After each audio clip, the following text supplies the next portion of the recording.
Nick, welcome back to 10% Truth. Thanks for joining us on the channel again. Thanks for having me back. Delighted to be here. So the last time we were talking, we were rudely interrupted by a technical error, a technical fault, which meant that you were kind of talking about the Tornado's defensive techniques and tactics and the way the aeroplane could protect itself from being bounced by enemy fighters. And that had transitioned naturally into a conversation about low level.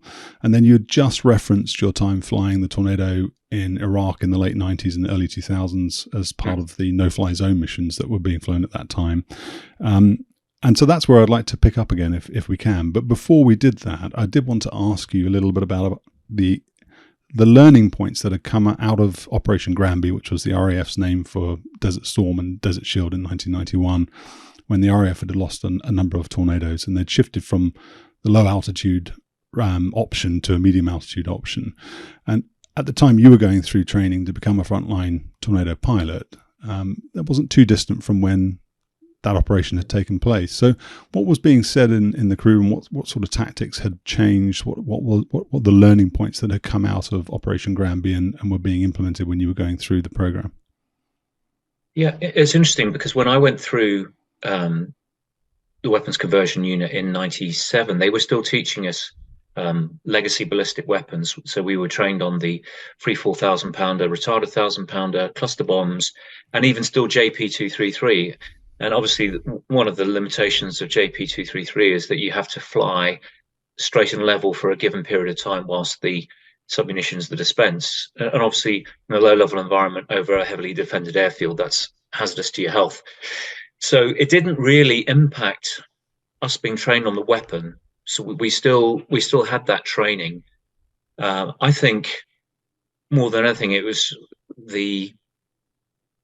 how predictability could be really, a bad thing. So if you're number 8 in the train following the same ground track, go figure, they know where you're coming from and where you're going to, so they can have the AAA dialed into the right altitude and the right place, and you're going to walk it through all of that.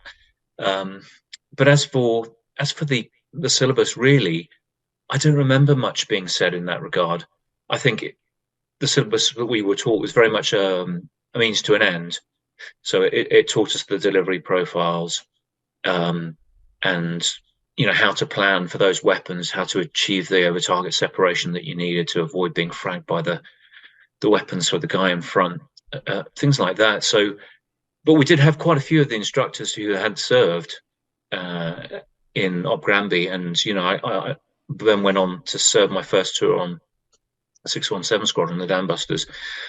One of the flight commanders had been hit by a SAM. He was doing a medium level attack and he was towards the end of the train. I can't remember if he was hit by an SA2 or an SA3. They got away with it, but with the battle damage inspection that was carried out, I think the senior supervisor that did the inspection said, "Yeah, wouldn't count on getting thrust reverse on landing because the back end of the aircraft had been well peppered. The fragmentation from the warhead detonation had peppered the back end, all the thrust reverse buckets, the Taylor-ons and things like that." So, that's the kind of the big takeaway. I think, just the understanding the limitations of the syllabus, but I don't think that much had changed, honestly. Lessons identified probably were carried over into the tactics manual, or what was called the QEM at the time, which Conventional Weapons Employment Manual. That kind of had the lessons identified, distilled down. But I think they recognized, okay, for the ab initio coming through, let's keep it simple. We'll produce a defined product, which the front line can then go on and mold.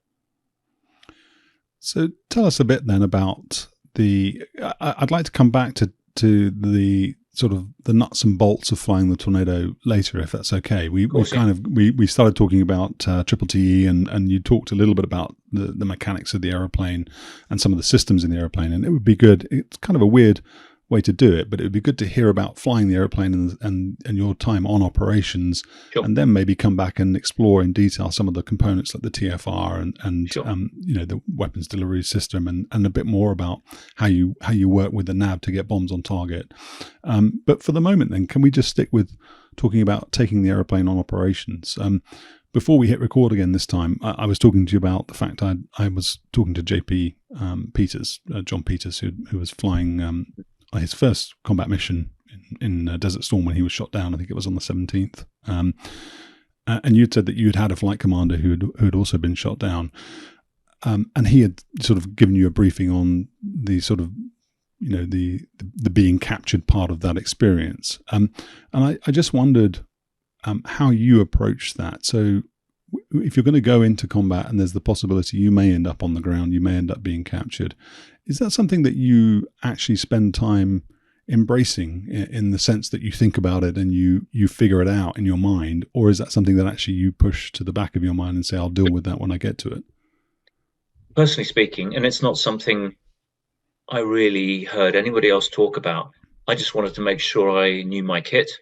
So the survival radio that we carried, making sure I knew how to access the frequencies, to turn the beacon on, things like that. We had a GPS in the combat survival waistcoat that we were wearing, just making sure you knew how to operate that stuff, because I figured that if you had a bad enough day that you'd had a Martin Baker let down into hostile territory, the last thing you needed to be concerned about is how to work the kit.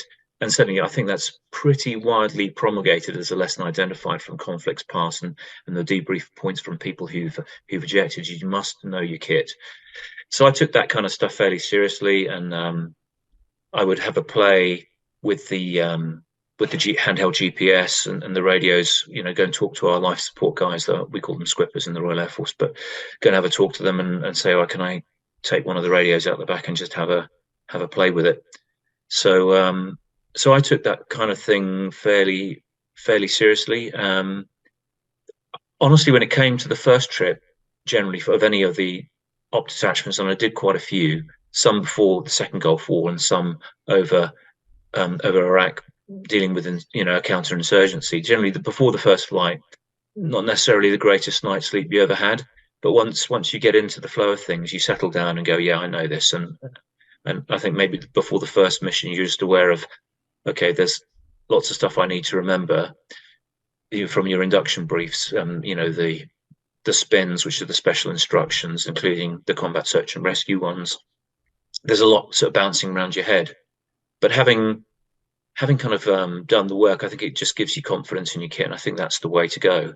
I'm sure we'll kind of come on to it later, but I did have to eject, and after all those years of doing the parachute drills and effectively chair flying and ejection, I just did what I'd been trained, and it worked. So I think that's the key to success. You hear stories about, unfortunately, the Scott O'Grady shoot down. He'd been shot down. He comes running out to the helicopter waving his gun, and unfortunately, he wasn't shot by the CSAR crew picking him up, because they go, okay, he looks like he's wearing US Air Force uniform and he's smiling, so we're not going to shoot him. So, but that's an example of how not to do it. He got away with it. That's fine. But I just figure you need to do what's expected of you, and you become predictable and less of a threat. So, yeah. Just give us a little bit of detail then in terms of what you were flying. So Iraqi Freedom was March 19th, 2003. Were you flying before that or during that?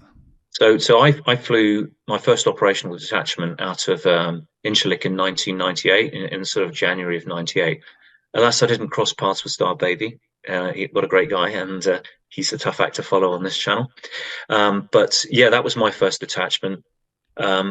So we were doing basically reconnaissance. Interestingly, that was not a job that we trained for much in the UK, and it was medium level. So we were flying with what was called the Vicon pod at the time. It's wet film, just standard optical camera.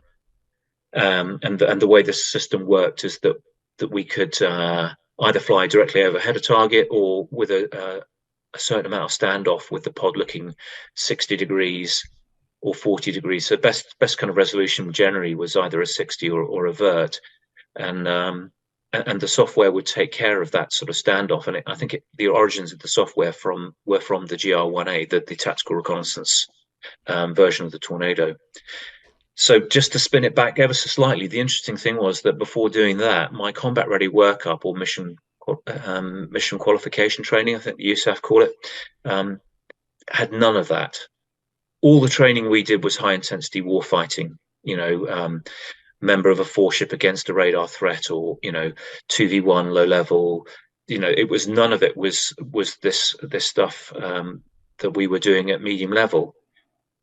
Interestingly, one of the aspects of that that we didn't have the pods back in the UK, so most of the pods were in theatre. We had maybe one or two back in the UK, and they went to the squadron that was next preparing to go on detachment. But actually, it worked. Most of the mechanics of flying a recce run from the front seat was just about acquiring a track.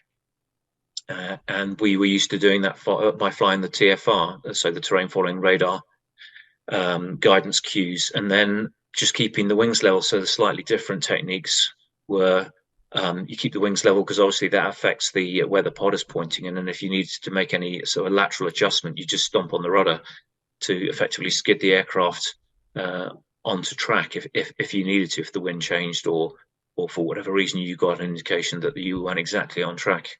So from the back seat, a lot of it was really, once you'd done the planning, it was about starting the tape at the right place, pressing an event marker at the right place, and then switching the camera off when the run was completed. So we'd start the run with maybe 10 miles to run or something like that. And if it's a point target, you maybe event at 1 mile or event at 0 miles to the point of interest, and then switch the camera off. And if it was a line search, which we would try and do, we try and join the dots, then you'd hit event markers as you passed the particular points of interest. Then they might have been like at 5, 3, and 1 nautical miles to go to this notional point of interest. You just hit event marker in the back to cue the RIC, that's the Recon Intelligence Center, and the photographic interpreters there as to where to look on the film. So I know it sounds slightly unusual, to say the least, that we didn't do much in the way of training before going on ops, but I think the attitude really was, well, if you can do this high intensity stuff, this other stuff is a breeze. And actually, yeah, it was a non-event for the most part. We were well protected. Certainly the Northern Watch, as I'm sure Star Baby would testify, is a pretty small AOR. We had a lot of protection. We went in the AOR for very long, and it just generally worked out. So the way we flew the missions, we'd have if we were dispatching a 4-ship, 1 and 3 would be doing the recce runs, and 2 and 4 would be flying cross cover for them. So obviously people on the recce runs are fairly predictable, and they're eyes in, making sure they're flying the track that's required, or operating the recce pod. But for 2 and 4, the idea is to be stepped above and laterally displaced, looking through the aircraft doing the run to make sure that there's nothing coming up directly beneath them, because you can't weave or clear any dead zones when you're flying the run. So we were there really as cross cover. So yeah, that's pretty much how the detachment worked. I mean, I think Star Baby's covered it. Pretty much get airborne out of Incirlik, maybe 45-minute transit to the AOR.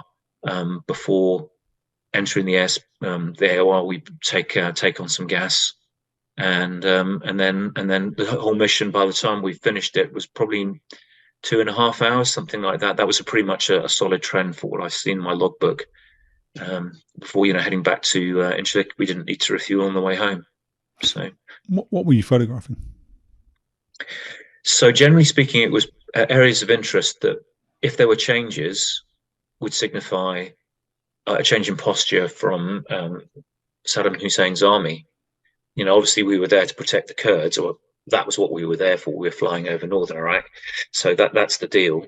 And they figured if there was any change in posture, that maybe barracks would show an absence of equipment or material that would say, okay, well, if it's gone from there, where has it gone?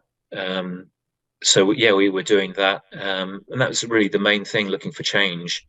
And of course, if there was a threat reaction from Saddam's army, air force, or whatever, that under the ROE of self-defense, the inherent right to self-defense, then various other things could happen.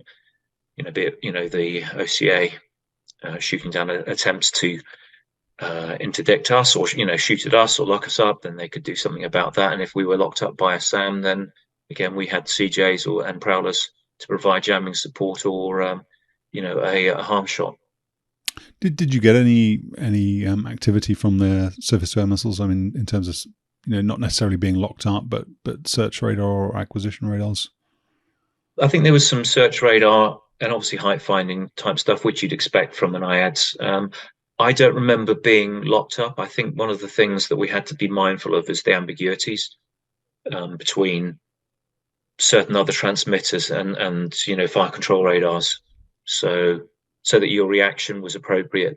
So obviously, if you call defending in an area of that's known to produce ambiguities, then that could lead to a response from coalition aircraft which was inappropriate. So, but other than that, I don't remember really much going on from the atmospherics that I saw in the mass briefs.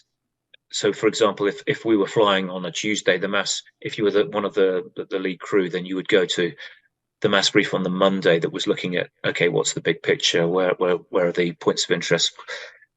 How are we going to orientate ourselves? Where are the caps going to be? Things like that. The kind of the vibe I picked up from the Eagles, it was a very routine for them. I think the challenge really being to try and stay on your game and avoid being predictable and treat each mission as like, okay, today could be the day something happens. How do you fight that complacency?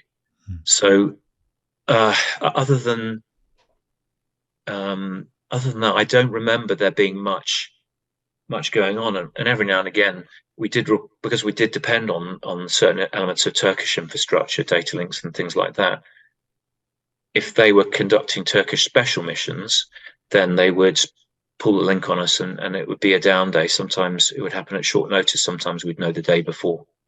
So that could also happen. But generally speaking, it was fairly uneventful. One of the, I suppose, one of the sort of unwritten rules from my point of view around this channel is to not really sort of stray into the topic of politics. But I have to ask. It's well known, it's documented, and I've heard it many times before from guys flying out of Incirlik that there would be those down days so that the Turks could take off and bomb the Kurds, the very, very people that this was ostensibly set up to protect. Yeah. Did you? How did that impact you? Did you have a moment where you felt, what's the point in doing this if they're going to just switch everything off, tell us we can't fly and go and kill these people anyway? Or do you distance yourself from that? Is that part of being a professional military man that you don't get involved in the politics? I think generally speaking, the irony wasn't lost on us, but there was nothing we could do to affect it. So yeah, I think generally speaking, well, that is what you said at the end there. We distanced ourselves from it. It seems completely perverse that was what was going on. But I think the briefings that we received from our staff put us in the picture in terms of what we would call the pole mill, the political military situation, and how the politics of the area played out. And yeah, I mean, we don't know. We never found out, okay, this is what the Turks then subsequently went on and did. And I guess we just had to accept that it was a down day. And obviously that was pretty nice to get a down day. I mean, everyone was very professional about, before flying, not partaking of alcohol and things like that. But it was nice because it was an established base. If we knew that there was a down day for everyone, it was nice. Or especially if it happened at short notice, it was nice to go to the bar and see other coalition aircrew there and enjoy a beer with them, especially unexpected, because people are so careful about it the rest of the time. So yeah, I mean that was the thing. Just to kind of spell it out, really, when we were at Incirlik, we were lucky to be in the BOQs. That's the aircrew. We were in the BOQs, but our ground crew were not. So, just shout out for the ground crew because they were in fairly well-established tent city, but nonetheless, they were in field conditions whilst we were in BOQs, and yet they still delivered the jets, and they were really on the case doing the business, I think. So shout out to them, whilst we're in the BOQs. You mentioned Starbaby and his time on the channel, which has been significant. and substantial, all good, and also his time flying Northern Watch. But he did relate, I think, in one of the last episodes we did, the RAF guys who set fire to the trees in the quad. I remember the story. You remember the story, but you weren't there for that. Okay, I wondered whether or not you had been there No, at the time. not me. I mean, the thing is about in terms of the commitment in Northern Watch, then there were various fleets that took it, or forces that took it. So at one stage, the Harrier Force were out there, the Jaguar Force are also out there, and then the Tornado Force took it. So, for example, in the tent city, the Harrier engineers set up a bar that was called the Hover Inn. Now, they obviously, alluding to the aircraft, but then when we were there, somebody just, butchered the sign, and it was called the Horny Vine. So they just ripped the letters out and just moved it around. But various different, why the Horny Vine? I mean, it's just, playing anagrams. But yeah, we had different forces that have been there. So the Jags have been there as well, doing the same job. Bottom line, and as to why, I think it might have been to do with Bosnia, maybe, or just commitments in other areas. That the Tornado Force was a lot bigger than either the Harrier Force or Jaguar Force.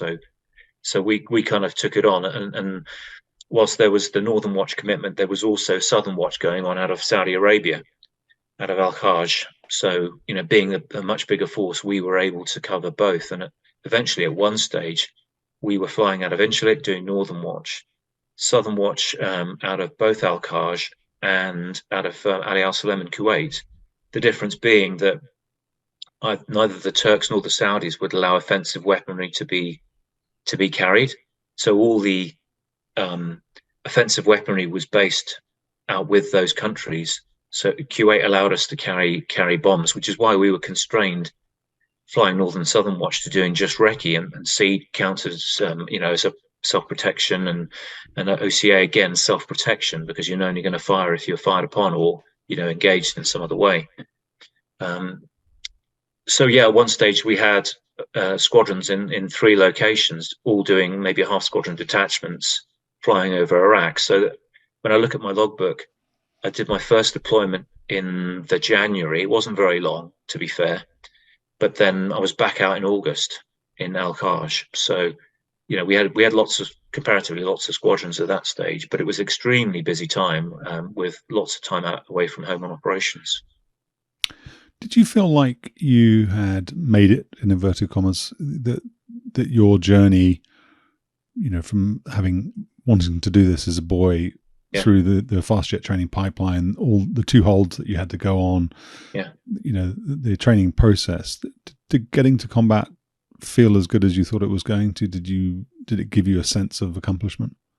Yeah, it's really interesting. I think the moment I got the Hamlet feeling, light up the cigar, happened when I was flying out of Ali Al Salem.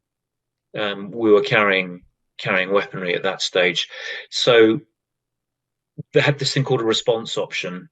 An RO1 was effectively an airborne formation. We were sat in a cap. We had a pre-surveyed target, which was cleared by UK government, and we were waiting for some sort of trigger to happen. So if the Cameo going in from elsewhere, from doing recce or whatnot out of Al-Khaj, or they had F-16, I think Block 30s out of Ahmed Al Jaber, which is kind of the F-18 base in Kuwait at the time. They were carrying iron as well. But if anyone was shot at, locked up, and effectively tripped the ROE, then the kind of mission commander hosted on the AWACS could say, right, execute. And we were sat in a cap, and we could go on and prosecute the target. Now, quite often these targets were, minor. I struck a KS-19. It's an artillery piece, heavy caliber, but it was well away from any civilian population. As far as I could tell, looking at the tape afterwards, it wasn't being manned at the time.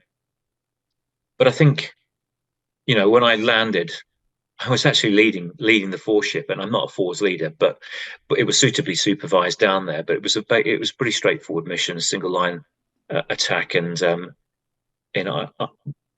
my wizzo and I put a couple of bombs into one revetment, and basically we had other revetments within the site allocated to other members of the force and we dealt with some of these AAA pieces. So the target was a weapon of war. It was triggered by an offensive act by the Iraqis at the time, but no civilians were at risk at any stage. So I think, when I landed back from that mission, especially having landed it, especially having led it, I'm taxiing into the HAS site, and our Squinto, our squadron intelligence officer, I think she had my camera for whatever reason, and I've got this very grainy photo somewhere of me just, I'm on the chocks, the canopy's open, and just waiting for them to kind of fit the fuel catches before shutting down so that we don't dump fuel on the surface. And it was that I've done it. The nearest thing I can, explain in terms of an analogy. So imagine being a surgeon, right? And you spent all this time training to carry out an operation of some description that's really important, but you've never had a chance to do it. You've never really answered the question, could I keep my cool? Could I do what was asked of me when it mattered most? And yeah, to have that question answered was a big thing. And that was the only weapon I got off in the end. I supported other people, and I'm kind of glad I did what was asked of me. And as best I know, there's no blood on my hands for doing that. Obviously, I was part of other operations where damage was done and probably life taken, but that I just feel I did everything, I kept my cool and did what was asked of me when it mattered most. Had you thought about that much then? The idea that you would, take the life of another person? Is that something you had given thought to? It's funny because when you're talking about target sets at home, home-based training, you might say, okay, what's the target? Is soft-skin vehicles, troops in the open, and things like that. And it's very easy to become distanced from the reality. I think targeting pods make it a lot more personal, and I'm sure people have seen various Predator and Reaper cam footage where it's really apparent what's going on. At that stage, we were flying with a tile pod. The resolution, wasn't that great. I mean, I think we would have been able to see if there'd been anybody there at the time, but it does provide that sort of standoff and that detachment. And I think that kind of contemplation is probably best saved for time on your own and maybe after the event. In the end, it doesn't change the job we have to do. I guess all we can do is be meticulous with following the rules of engagement, especially when it comes to collateral damage stuff or blue on blue. That's the sort of stuff that would haunt you for the rest of your life, I think. I guess, if you put the uniform on, they're doing their job, I'm doing mine. Somebody's going to come out second best potentially. So beyond that, I didn't really trouble myself too much with it. But yeah, I think if you start to think, well, they had a mum and a dad, I think it would be a lot harder. And I would just, say really for the soldiers on the ground in Iraq and Afghanistan, those guys and girls, they deserve full respect for what they did, because I think it's a lot harder. What they did is very up close and personal. I think we had an easy ride of it, honestly. You're, I know that you have a family. I won't discuss that. That's for you to tell people about if you want to. But how do you have that conversation with your family? So again, this isn't a million miles from when tornadoes felt like they were dropping like flies in the early days of Desert Storm or Granby. Presumably your wife would have been aware of the dangers of what you were doing as a profession in peacetime. But are you able to sit down and have a conversation with her about how to manage anxiety or fear about you getting shot down when you go and deploy on operations? So I got married after my first frontline tour, and I was coming to the end of my TAC weapons tour as an instructor when I got married. So she didn't have to deal with me flying over Iraqi held territory when Saddam Hussein was ruling things. I would say I think we always felt confident that if we flew smart, that things would be fine. I think I would, pay tribute to my mum and dad because they never bothered me or burdened me with their worries. I wish I'd perhaps been a bit more mindful of their, you know, natural parental anxiety. And I've since kind of gone back to them and said, look, hey, I just went off and did it, and I perhaps didn't really think about how it would have been for you back home. I just explained to them life that I could control the risk and that it was fine. But at the stage, that was the stage before FaceTime, before video calls, and we had like a phone card, so we were able to call home from a cubicle. Maybe I think we had 10 or 15 minutes a week, which at the time was less than a prisoner was allowed, and it caused a bit of a stir. But I can remember when I called home and called mum and dad. Mum was just absolutely over the moon about having the call, and just obviously you can't talk about operational stuff, but you can talk about the banalities of life outside of the flying, and what's the flying like. Oh, yeah, this is good. Getting lots of hours, and yeah, it's fun, and we're going to the gym, and we're popping into town occasionally, whatever it is you can talk about. But I never really had that awareness of what it was like for them. So that's my parents. But as far as my wife, I think it's tough for them and tough in a way that it's hard for us as aviators to fully appreciate, because we know the risks, but as to what nightmares they entertain when we're away, it's really kind of hard to say, because I can remember I went on operations not long after one of the kids was born.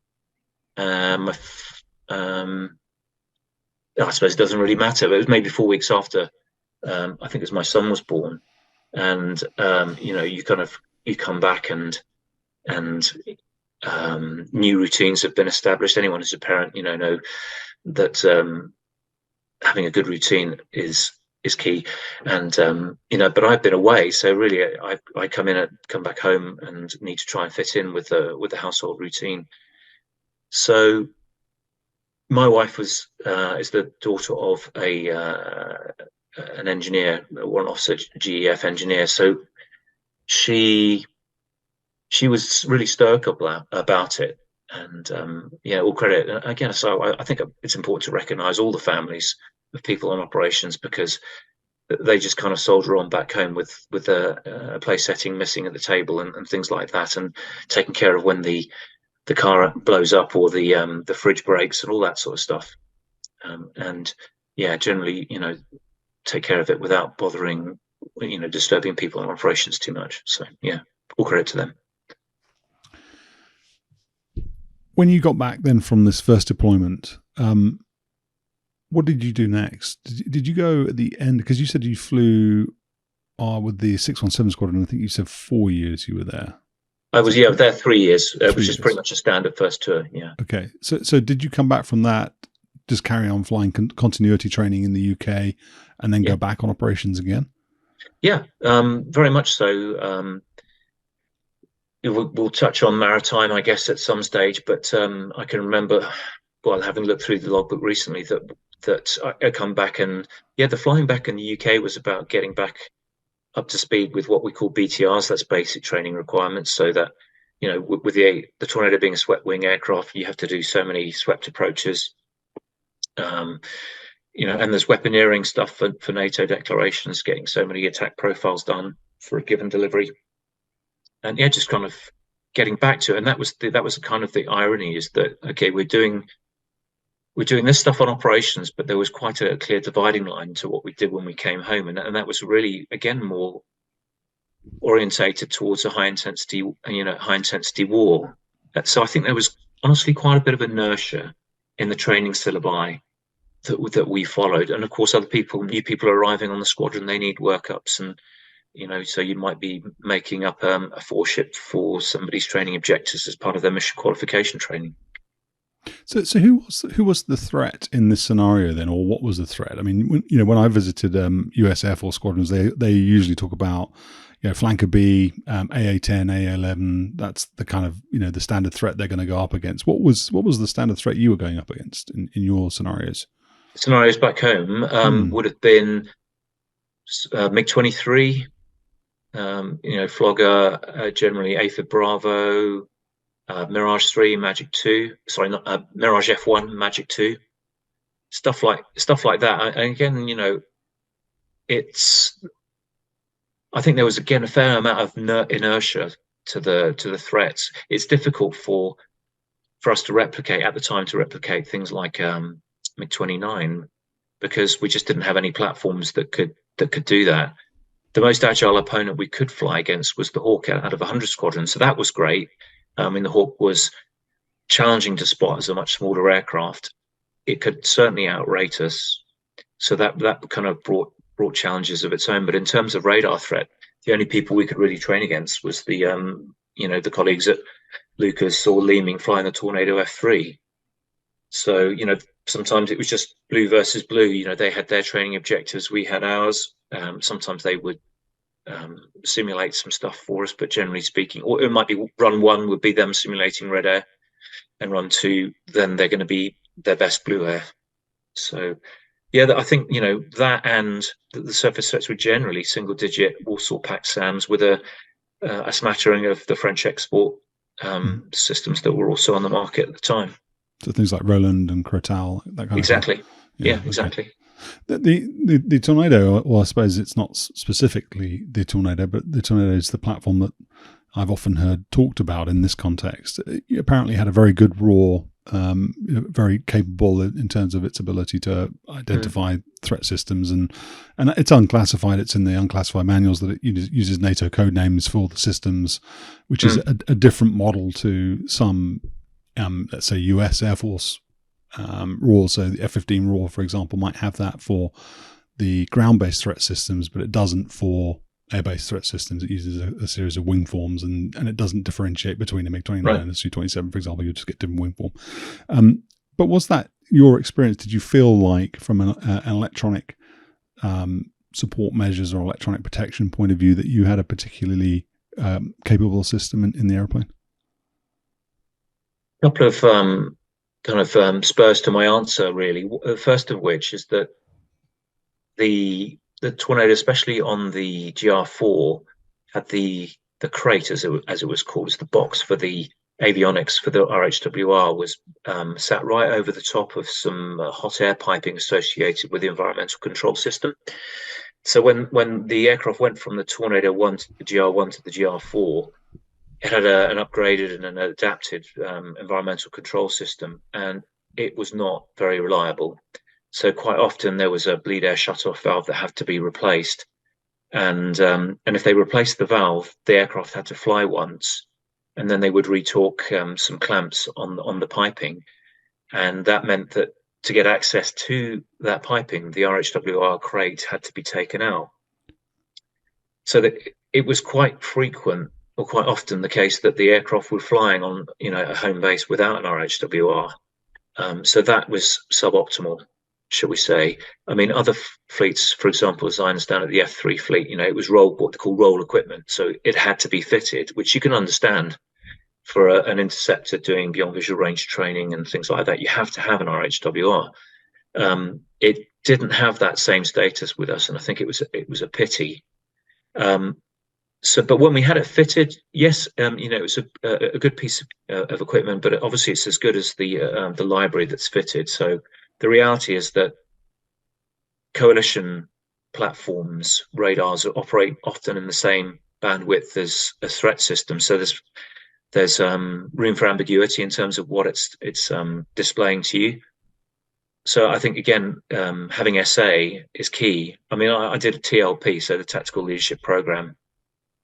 And, I made a schoolboy error. I got, my crewmate and I got locked up by something, and it was, I thought it was friendly, but we soaked up a semi-active shot without reacting, which is embarrassing, honestly. But it was, it was ambiguous with other stuff, and I just kind of gone, oh yeah. After so much ambiguity, you start to lower your guard. But of course, the antidote to that is, Vandal 1. Bullseye this, getting spiked from this direction, and AWACS, it's a defensive call, should go, okay, threat bra from you, Yeah, and you go, oh Christ, that's actually a valid threat. I need to do something about it to a notch, or if it's inside a bolt range, then notch, and if not, then try and retrograde to defeat any missile shot kinematically. So that's really what you're up against is ambiguity and having bigger picture SA, often from AWACS, because we didn't have a PD radar, we didn't have data link. And you mentioned earlier, in the same sort of theme as this, that you could visit the Spatterdam electronic warfare training range. Yeah. How useful was that? Again, it's public record. They've got an SA6. I think they've got an SA8, and they might have some other emulators. But was that going back to this idea that when you were talking about the low fly in Wales and sort of local knowledge becomes a big thing, is it the same with that kind of range? It's quite a small range. There's a limited amount of, I guess, threat replication they can do. Is it the sort of thing where it's useful the first couple of trips, but then you kind of get used to you kind of know what's coming up, or you get used to it, or do they keep you on your toes? How valuable is that as a training asset? I think it's invaluable, absolutely, essential training. I think that, you can do stuff in the sim, and that's great, but just seeing ambiguities crop up, or how the angle of arrival can skip around a bit, and how do you fly your counter maneuvers based on that, organizing your cockpit. It's absolutely priceless. I mean, they could move the sets around, so wherever you think it's going to be, it could be somewhere else. I think, I did quite a lot of when I became a squadron QFI, so like instructor pilot, flying the trainer version. I would try, if I was doing maybe an air refueling introduction sortie, we'd go to either Spade Adam, having tanked, and go in and try and make all the slots line up, and the range would give you tailored training, so you could integrate with the range controller and say, okay, he will tell you, right, this is target acquisition, this is what target tracker looks like, and this is what missile guidance looks like. So you can do everything from that to a full up, right, we're going to attack a target set in Spade Adam opposed, and we'd like these threats, but as to where they are, that's up to you. And they would provide a full spectrum of training from those two kind of extremes, if you will.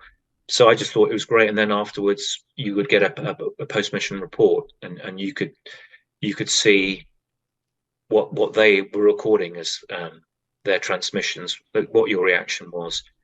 And when you were fully swept up, I like to cue the video to the same timeline, so you can see what they were doing. We didn't have an RHWR playback, so we generally would rely on what was said over the cockpit voice recorder. And you could say, well, okay, spike from this direction. So if I've got a good notch, then it's simply 90 degrees plus or minus that. And did I, when I went into my aggressive maneuver, was I in the notch at that point, if that's what I was trying to achieve? So you could really get into the nitty gritty of, did you fly enough G? Did you hit the limits? Did you achieve an accurate notch, or stuff like that? So yeah, great facility. I mean, it is a bit tight on airspace, and I don't know how, especially for medium level things, it's quite tricky. And of course, with controlled airspace and airways being next door, you can't just pump chaff out willy nilly. And I think that that's an important part of training. It just comes back to habit patterns, doesn't it? You do what you've trained, and if you can't pump the chaff out, you better be touching the button. So that your habit patterns and your motor programs are where they need to be. And of course, that's the beauty of the sim, is that you can be fangs out, you can punch tanks off, you can employ your defensive aids to the full extent that you can't do in peacetime with the considerations that we've outlined. So. You can see in the picture behind me, there's the Storm Shadow pod on the wing. That's the jamming pod. I know you're not going to talk specifics. I'm not going to ask you about those, but just generally, was that a good pod? Could you turn that on and sort of validate for your own edification that the system worked? Was it something that you could really only use in wartime, and therefore you kind of had to rely on the fact the test guys had validated it properly? They had a training PFM loaded. So a PFM being it's called pre-flight message, but effectively think of it as the counters and whatnot. So obviously it wasn't broadcasting trons, as we call them, the counters, in a peacetime environment around Spade Adam or anywhere else. So to a great extent, we did rely on the trials, and the documentation was there for us to look at. Yeah, as pods go, you know, it did its job. You know, single digit SAMs, generally speaking, was what it was set up for. You know, and you also needed to know how that interacted with your RHWR. That sort of stuff was really important to know. As you know, the position of other jamming assets were, you know, but if a prowler is pushing out jamming to affect a particular system, go figure, your RHWR is gonna see that as some sort of emission from a threat system. But if you know where the cap is, you can say, okay, that is friendly jamming, and I can discount that, and I know where I think the SAM site is. Or if it's not, if it's coming from somewhere else, well, maybe we need to take that seriously. So yeah, a good pod, blighted by some unreliabilities. You know, we did have the Skyshadow 2, and I think really what you're up against is that for the clearances on the aircraft, it needed to be the same shape and more or less the same weight. So anything that they changed on the inside could improve things, but it still had to be within that shape and size. Otherwise, you're invalidating a lot of the trials that have been done, carriage trials that have been done before. So there were times when, for example, internal coolant stuff made it a bit unreliable. You know, I think things got better as they tried to work on that, but I'm not sure to what extent. You know, I left the force in 2012. That's when I left the military, but I left the front line in 2009. And at that stage, Afghanistan counterinsurgency, that was the kind of the focus point. So that they weren't dealing with radar threats so much as handheld IR SAMs. So there was was it the DIRCM, you know, a directed infrared countermeasures pod replaced the Skyshadow. So I think it lost the moral imperative to be updated. You know, I'm sure that they could fit all sorts of new hardware, solid state, you know, computer gizmos inside there, and it could be, you know, much more capable. But I think by the time the aircraft came to the end of its service life, the handheld SAM was still probably the greater threat. Maybe now is a good time to talk about the maritime role then. So because sure. I from our offline conversations, I think you said to me you only did it for a very short period of time, but it was while you were on 617 Squadron. Yeah. Can you tell us a bit about that just generally, and then any specifics that you're able to share? So the Lost Sea Tornado Wing had the maritime role, and that was taken over from the Buccaneers when they retired. So main difference really between the Tornado and Buccaneers, that the Tornado could only carry two Sea Eagle missiles. The Buccaneer could carry 4. They were able to do that because they could put a fuel tank in their internal bomb bay. So, you know, we are down to half the weapons load for a start. In terms of the amount of training that we did, generally speaking, I understand it was something like 25% of our training was supposed to be in the maritime role. It generally coincided with naval exercises. One that was run quite frequently from 97 to 2000 when I was there was called JMC, the Joint Maritime Course, and that was run several times a year. I did participate in an exercise out of Sigonella in Sicily, working in the Mediterranean, but generally speaking, it was kind of UK based and support the Royal Navy and other NATO assets. So we didn't do it that often.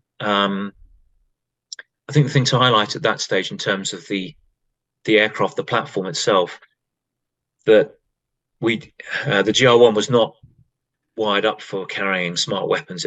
It was really sort of about ballistic weapons, as I've said, like dumb bombs, JP233, CBUs, and things like that. So dealing with the carriage of Sea Eagle, it had to have a Sea Eagle control panel fitted. So only certain aircraft had that panel fitted. And if you had that panel fitted, it couldn't have the Vicon recce pod control panel, or it couldn't have the TIAR control panel. So the major step forward really with the GR4 was this aspiration to move away from fleets within fleets, obviously using the 1553 data bus. And so instead of relying on hard wiring, you could communicate through the mission computer and through the data bus. So that was one of the limitations. So in terms of, yeah, the training, as I say, kind of effectively associated with an exercise. In terms of mission planning, which, as always, would start with an update as to where the fleet was, and identification of the critical asset within the fleet.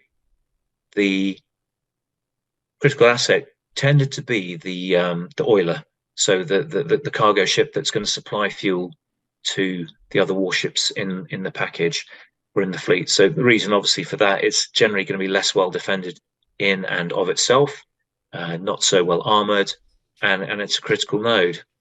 So that was typically the sort of thing you might go against. But of course, there could be a naval directive to target a different part of the fleet, whichever vessel was deemed that high value asset. From there, what you've got, the challenge is the fleet is obviously moving in a particular direction and at a particular speed. And generally speaking, for mud moving, certainly in the 90s, it was AI, so air interdiction against a fixed target. You knew the location, you plan your route, taking into account surface-to-air missiles, terrain that you could hide behind, avoiding fighter areas of responsibility, all the sort of standard mud-moving stuff. So that initial part would hold good, and you would aim to plan a min-risk routing, and if you needed tanker support, clearly you'd go via the tanker before letting down to low level. After that, you get to what was called the last fixed point, and after that, the software allowed you to have effectively a floating target, and it would accept into the software that mean line of advance of the fleet. So the fleet's heading west at 10 knots, for example. And when you updated that position, it would then continue that rate of progression in the background. So from that point, the aim of us as a maritime strike asset firing anti-ship missiles is to somehow find a way through the picket ships, the destroyers or frigates with capable anti-aircraft or anti-missile defenses, be it close-in weapon systems like equivalent of a Gatling gun or regular SAMs. Try to find a way through them to concentrate our fire on the high-value asset. So the best way to achieve that is effectively fanning out around an arc that's centered on the high-value asset. We all fire at the same time. Our missiles all arrive at the same time, accepting that some might be shot down by close-in weapon systems, some might malfunction, but some will get through. So you're trying to achieve that salvo compression. So this is where the third-party queuing came in, really. Most of the time, Nimrod MR2, using their sensors, but it could be a Breguet Atlantique or a P3 Orion from the Dutch Navy, providing what we called SURPICs, or surface picture. Effectively, this is a broadcast on a running loop saying, okay, this is where the high value asset is, and they're at the center of like a compass rose. And so from this bearing at this range is this type of ship. And it was a way of describing the disposition of the fleet. So the role of the lead crew, and specifically the lead navigator, because really a lot of this was hosted in the back seat of the Tornado. His role and his decision was to try and choose a line of attack that was going to give the missiles the best chance of getting through, and communicating that to the rest of the formation. As a front seater, your main job really is to fly as low as you can, because you need to try and stay below the radar horizon as long as you can. So fly as low as you can, don't hit the water, maintain cross cover between us in case there's a fighter threat out there, and try and keep some big picture SA. But a lot of it really was hosted in the back seat, as they would make their tactical decisions and input the data and slew the attack access to the best available. So we get to this last fixed point, and then if you can imagine the formation maybe arriving in cards, so like a pair of aircraft, and then behind them a pair then that we might split out. So 1 and 2 go left and right, 3 and 4, or 3 will go the same way as 1, and you end up arcing around the enemy formation of ships and then turning inbound to fire.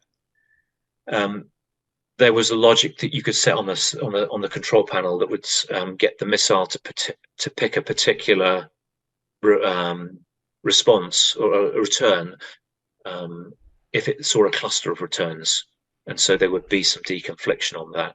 So for real, of course, we turn in, hit the range that we wanted to fire at, and fire our missiles, and then obviously turn away. For real, I think we'd be switching radalts off and trying to minimize our emissions as much as possible, because naval assets are very good at listening out for radars, even radalts or air-to-air TACANs or any of that sort of stuff. So we try and make our approach as covert as possible. But having fired, then it's simply a case of turning away and let the missiles do their thing.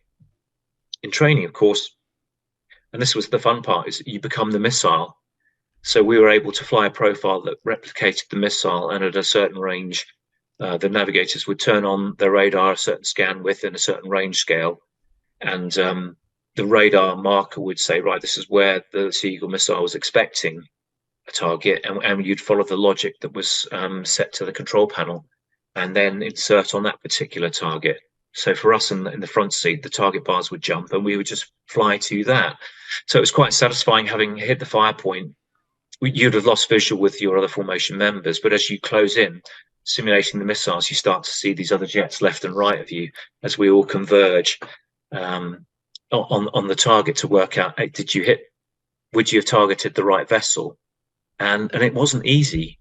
Obviously the ships could be maneuvering. I certainly would if I knew that were Sea Eagles coming in. I'd be changing the Forster's position as much as I could. So we got to that point, and then you'd overfly the target and work out, yes, would it have been a hit or would it not? And after that, it became what we called ASMDs, so anti-ship missile defense training, or commonly known as ship dicking. It was fun, and this is something the Buccaneer guys were really good at. The whole thing they were really good at, because they just did a lot more of it than we were required to at the time. So if you were flying with an ex-Buccaneer backseater, they were really, really very good at this whole mission set. But yeah, the anti-ship missile defense was simply flying low and fast past the ships and watching them try and turn to bring their weapon systems to bear. So it's pretty impressive seeing destroyers, at flank speed, heeling over as they try and evade us, or at least bring their weapon systems to bear. So we would do that for probably 5 or 10 minutes, and then clear off home. As a safety factor to kind of take into account, of course, destroyers and that lot have have helicopters doing ASUW or ASW missions, and when you're flying in towards the fleet at 150 feet, you're kind of in the same piece of sky as those platforms. So there had to be a safety call to the fleet to say that this is us inbound. So slightly artificial, but they would clear us in, and by that stage they would have made sure the helicopters were all on deck, so there was no deconfliction issue at all. So overall I would say it was a fun mission. I enjoyed it because it was dynamic, and it required some thinking on the feet, mostly in the back seat, and our job really, as I say, was trying to follow along to keep the big picture essay going. Okay, the fleet's like that, I'm coming in from here, and how is it going to look in terms of the split and rejoin. As part of the training, we had to do the usual slide recce for ships, but of course, if you're close enough to ID, a warship, okay, it's Warsaw Pact, it's a destroyer. Oh shit, it's got a pretty capable, it's got Maritime SAS or something like that. You're firmly within the WES at that point, but that was nonetheless part of the training. But yeah, it was fun to do, and I say it was 617 and 12 squadrons that were assigned that role. So to be clear, then through the process of running in and hitting your final point and targeting the Oyola or whichever ship it was that you were being expected to sink, where possible, you did that through data link. Then, so you used P3, MR2, whatever it was, to tell you where those ships were, and you weren't using your ground attack radar to locate them on the sea surface. It was much more low tech than that. It was simply an HF radio broadcast. Oh. So it was just a loop over the radio. So the great thing about the HF, and it's not a side to the Tornado that's kind of talked about that much. It's not that it's classified or anything, but obviously having long range radios was a quite considerable benefit. So I can remember being in a HAS listening to Serpic, a Serpic broadcast from Nimrod, which is great because I could kind of plot out an initial disposition just on a blank piece of paper with a compass rose on it. Obviously, that's less well advised if you're flying at 100 feet or 150 feet. But yeah, it's really old school over the radio, HF at long range, and it may even be a VHF, closer range. Of course, you'd be subject to, or the maritime patrol aircraft would be subject to jamming. Of course, they would be doing their best to interfere with that sort of stuff. I'm not. I really know nothing about sort of surface warfare or anything Navy oriented, to be honest with you. But I do know that sometimes these fleets are trying to. They're under mission control. They don't want to be located electronically.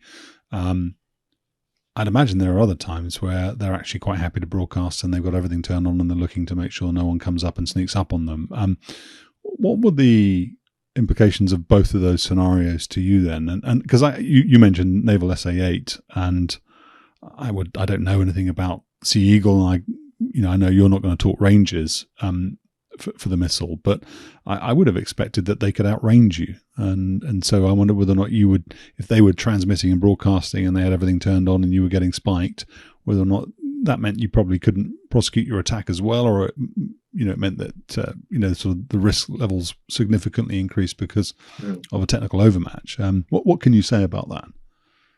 Generally speaking, the Sea Eagle had a pretty good range. So for the single-digit maritime SAMs, or their equivalent, because the nomenclature was slightly different. I can't remember the numbers, but like a navalized SA3 was called SAN something, and it was a bigger number. We could get weapons away before we were inside the engagement zone. But typically, what you would see is the RHWR was pretty quiet running in. And then I think they realized when the game was up, and after that, there's no point in maintaining MCON. Gaining fire solutions from their own weapon system became their priority. In terms of training with NATO ships, that's where the ASACs seeking came in handy, because by hovering at 5,000 feet or whatever, I'm not sure what altitude they operated at, but they're extending their radar horizon.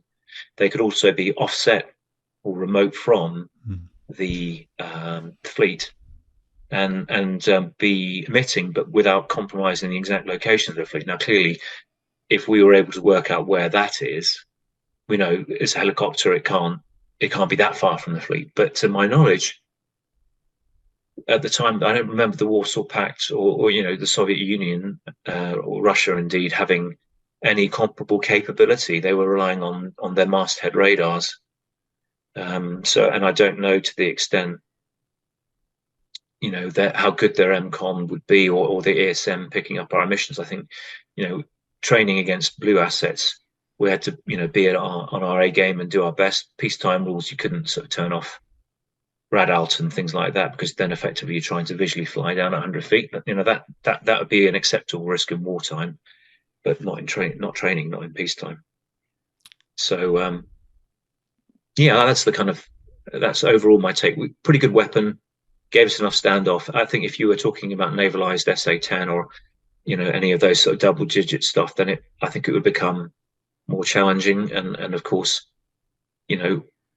what's the radar horizon? I honestly, it depends on the mast height of the ship, what range they could see us. But if we'd be doing our best to fire at a range that would ensure the PK, but would keep us out of the engagement zone.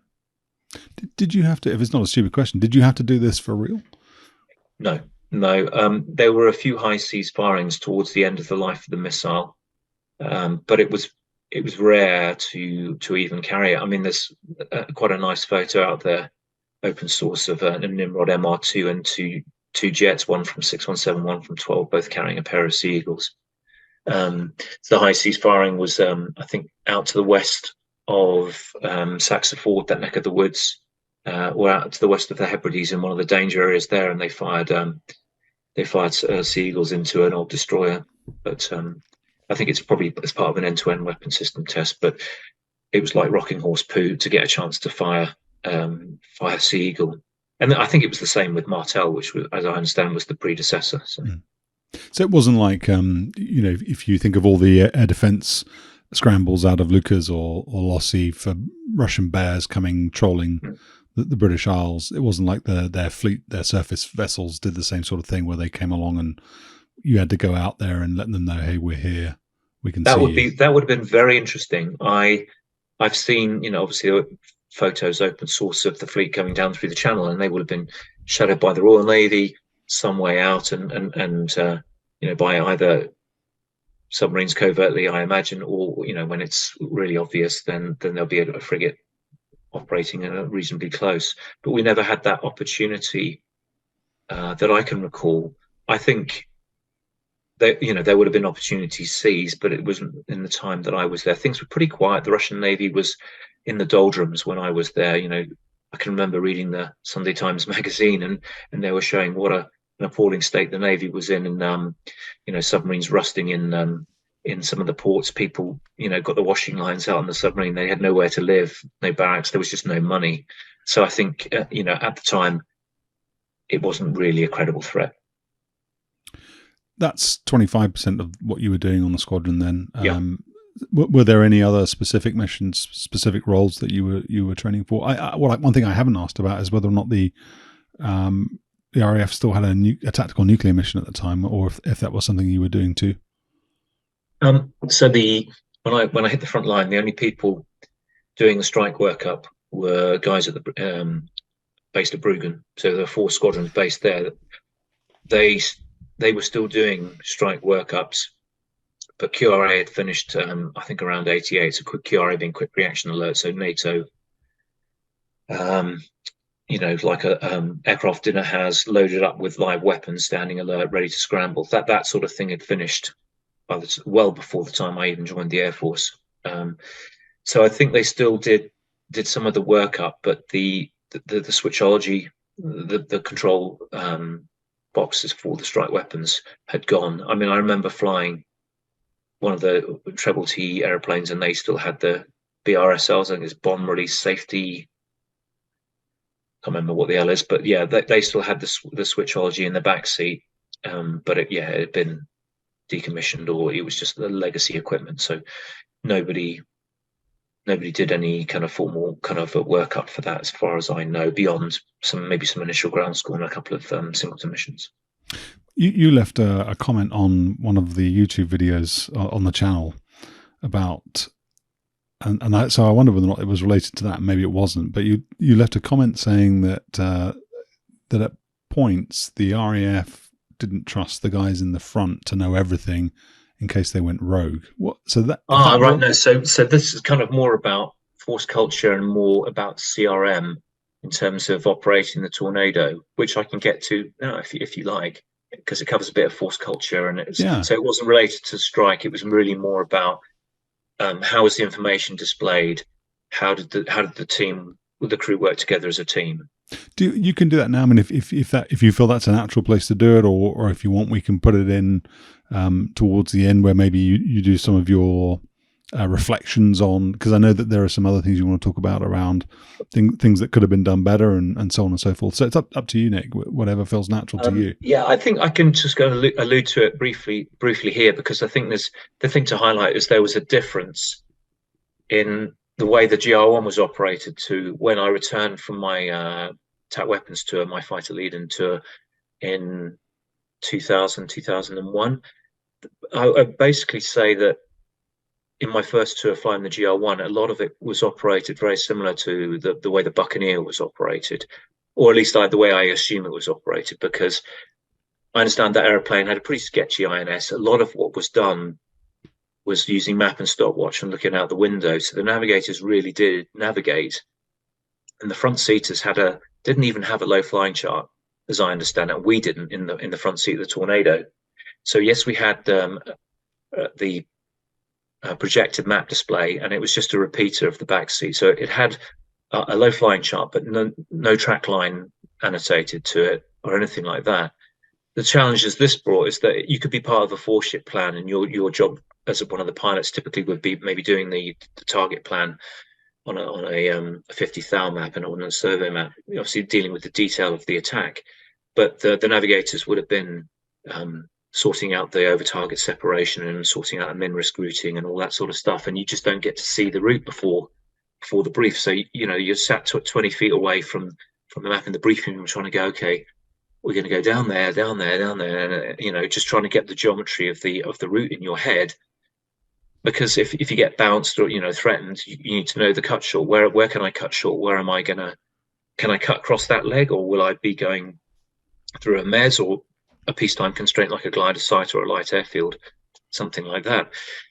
So it was very much pilots drove. We did the radios on tower, so local air traffic. We did range primary, but after that, the radios were done in the back seat. So like area radar, AWACS, all that sort of stuff. They would be doing, and it was just kind of hard sometimes to memorize stuff. The big picture SA. That what they didn't want is you picking up the map. Well, they go, you can just ask me. I, at the time felt that the Strike Eagle approach of everyone has equal access to information, as we understood at the time, that's the way to go. And that, lo and behold, is the way that pretty much the Tornado went subsequently. But what it took was a change in the hardware, in the sense that we instead of this microfiche map, we then got a digital display which gave us the route depicted on it, and it also gave us what we called the egg, which was if you were on speed and on time, where you would be on the track line. So if you were trying to rejoin, you just basically sorted a visual intercept on this egg as it marched around the route. And we could also then select other screens, including latterly the targeting pod. So the issue really was, we don't want everyone eyes in. Somebody needs to be eyes out. And but what happened was that I think the workload in the backseat just got higher and higher, to the point that they had to export some of the work forward, some of the monitoring. And I think that was long overdue, honestly. And the culture changed. So I think the way to go was to kind of train. If you're OLFing, so that's the 100-foot flying, right? You are not looking at the map. You're flying as low as you dare. You've got the steering cue and the head-up display. You're going to follow that. Fine. But you're doing that only for as long as you need to, because you're threat reacting, either ducking to avoid a fighter or trying to terrain mask against a surface-to-air missile system or a AAA system or something like that.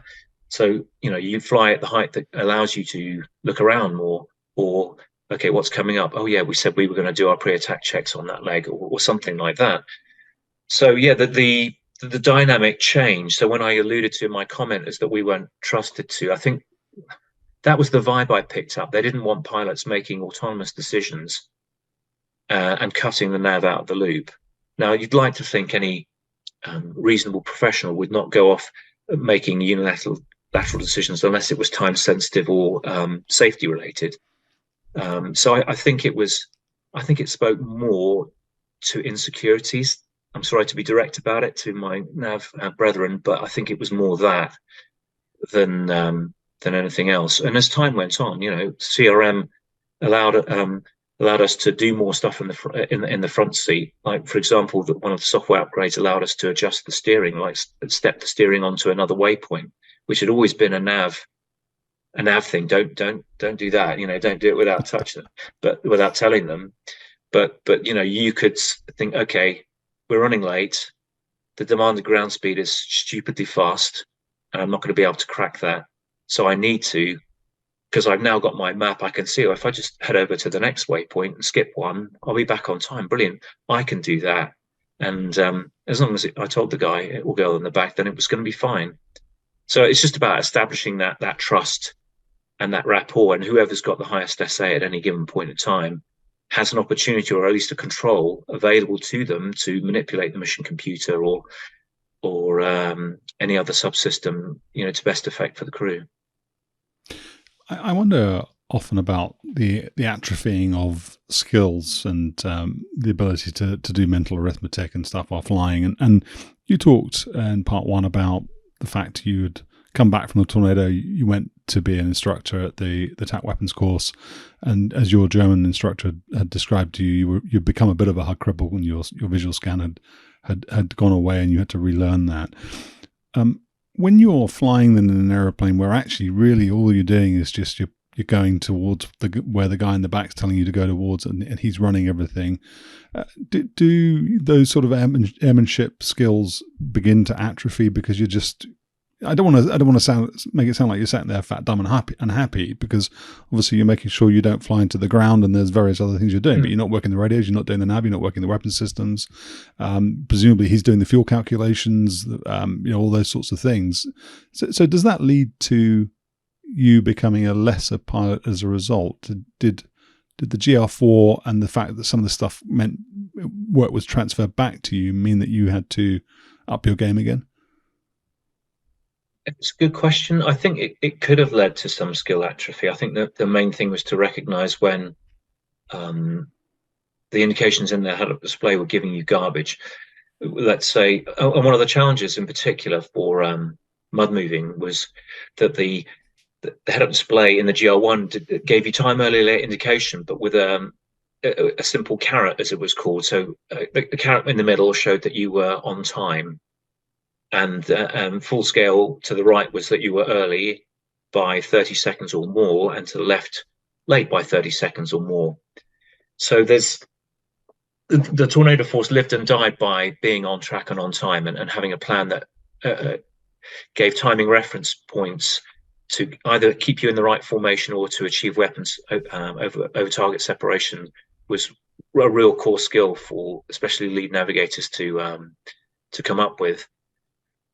Fast forward to the GR4, we had the benefit of a digital output that said, right, you're 33 seconds late. So that would have been off scale before, but now you had a real accurate indication of exactly how late you were going to be.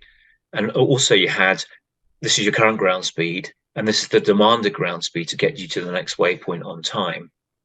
So let's say your planned speed for the ground for that leg was 420 knots. That's our typical long route speed, and we usually step up in 30 knot increments as we approach the attack run. If you're flying such that you're on time for the waypoint at 420 knots, you're on track, on time, and this other button we had called timeline would say you're on the timeline. But you could be flying 450 knots and time early late is saying, yes, you're going to get to the next waypoint in time. But the reality is you're behind that egg, that place which represents timeline 0. You're behind it, but catching it up. So you could make much more informed decisions. Is that achievable ground speed? If the answer is yes, yeah, you just push it up, fly 450 knots, get back on time, get to the next waypoint. Yeah, you'll need to then drop back to the planned ground speed of 420 as you go around the turn. Losing speed in the Tornado was never a problem. You could always do that. Never an issue. But if you could see the demanded ground speed was 500 knots, well, you're going, okay, that's yes, it's achievable, but it's not really sensible. I'm so far behind. It's better to kind of cut the corner. So in terms of these skills fade, it is kind of recognizing, okay, my head-up display is saying I'm off scale. The backseater did have a bit more information. You could say, yeah, we're 31 seconds late. Oh, okay, so yeah, it's not horrific. And there could be some sort of discussion about, well, how about re-steer to the next waypoint? Let's see if that's any better. And it just became very com-intensive. And I think, as alluded to in part 1, really, I think the key thing is making com clear, concise, correct, timely. So don't talk any more than you need to.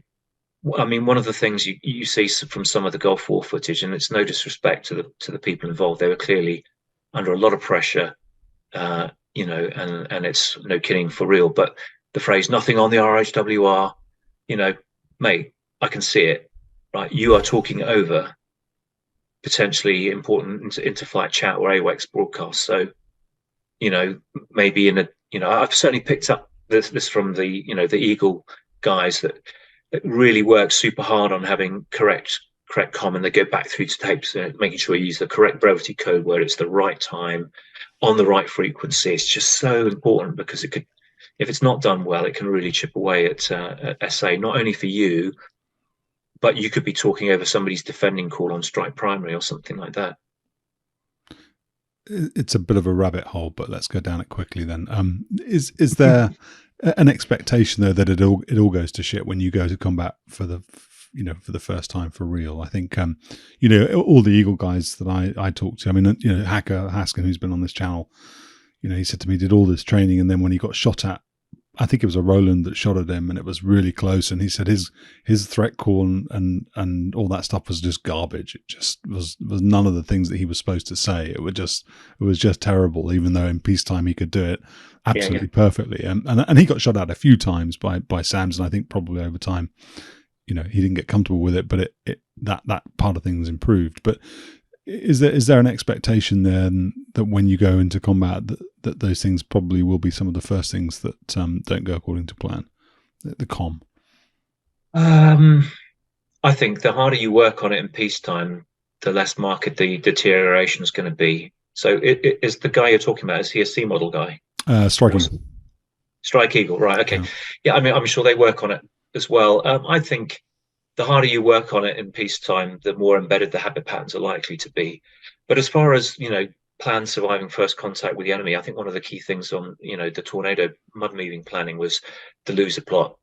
So what happens if, one aircraft goes US being like unserviceable on the ground, for example, or it's an airborne dropout, for whatever reason gets to the push point, and it's got a failure that stops them crossing into enemy territory.